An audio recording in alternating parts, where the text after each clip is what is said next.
Hi everybody, thanks for joining us for Northern Ag TV. Well, it looks like this cattle market could be strong for a while, given that supplies of cattle are going to be tight here over the next year and beef demand expected to remain strong.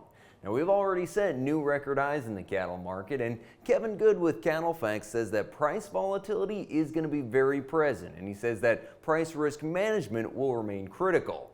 Going forward, though, he thinks this market could stay strong for a while, and given the current headwinds that we're looking at, high prices could be around for a while. It's a very optimistic time in our industry. We've got a heck of a product. Demand is near, if not record high.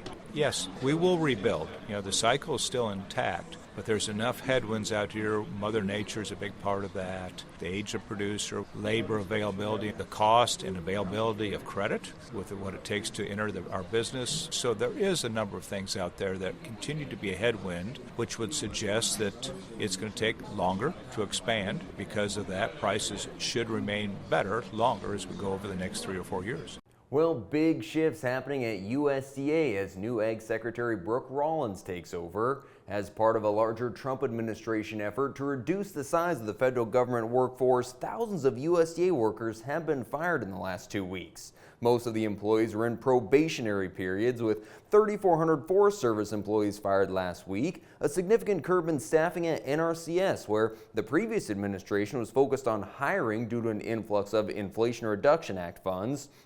Economic Research, Ag Research Service, and APHIS staff being let go as well, with some livestock producers calling on Congress to save Wildlife Service staff who helped manage predators, and those jobs are funded via cost share with producers.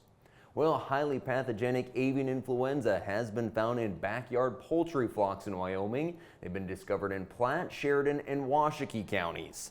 Now, those premises have been placed under quarantine. High-path avian flu is considered low risk to human health, but highly contagious and fatal to birds. Migratory waterfowl are the primary source for the avian flu, and improving biosecurity to reduce interactions between wild birds and backyard poultry flocks is the best prevention for exposure. And Montana Senator Tim Sheehy has joined with Senate Majority Leader John Thune to introduce legislation to permanently repeal the federal estate tax.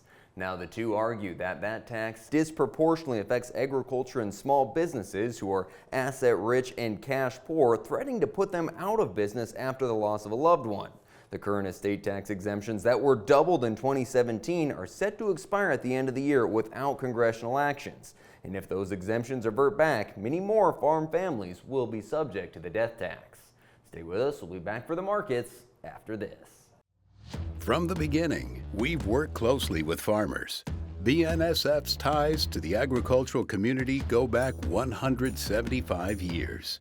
Together, we've innovated to make the U.S. agriculture supply chain one of the most efficient and productive in the world.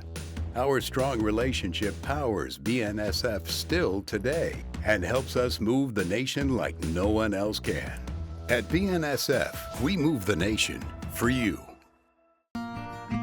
Talking with someone that you know is stressed out, those are difficult things to approach, but if you're good friends with those people, reach out and say, I'm here to talk to you. We can find somewhere to get some assistance. It's hard to get involved, but at the same time, you want to just say, hey, there is help available.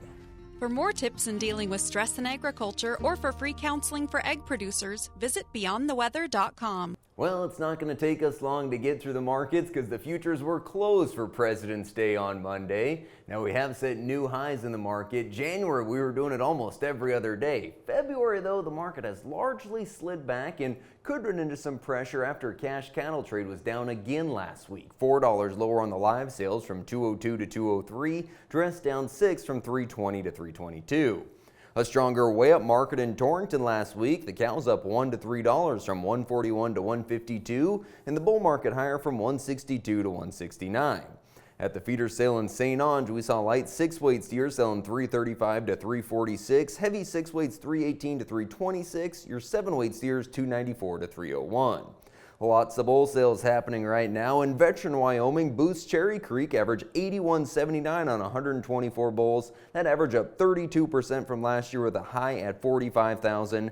And Miskey Angus Ranch has rescheduled their sale due to the weather. That's now going to happen Wednesday, March 19th at Glendive Livestock.